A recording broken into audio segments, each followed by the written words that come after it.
An yi wani lokaci a yankin gabas na tsakiya, a tsakankanin tsaunukan Sarat a gabashin kogin Maliya, a wani kwari mafi girma, mafi daraja a bayan duniya, a hamada mai ɗauke da tsirran ɗorawa da nau'ika daban-daban na tsamiya, a wani lokacin da jahilci da rashin wayewa ke wa mutane tsananin tawaya, a lokacin da rashin adalci da rashin ganin mutuncin ɗan adam ke ciwo duniya tuwo a ƙwarya.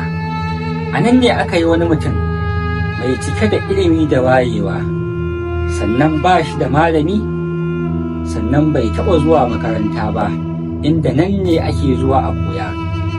Mutumin da ya tsabtace fahimtar mahalicci a tsakanin mutane da aljanu, ya wanke musu zuciya. Mutumin da ya sanya zukatan mutanensa da kyawawan ɗabi'u ababen kwaikwaya. Mutumin da ya kai ƙololuwa wajen riƙon amana da faɗin gaskiya.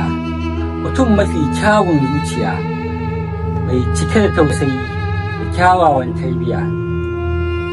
Shi ne Muhammadu manzon Allah, shugaba abokin tafiya, haƙƙa ƙadrihi wa biqdarihi al-azim.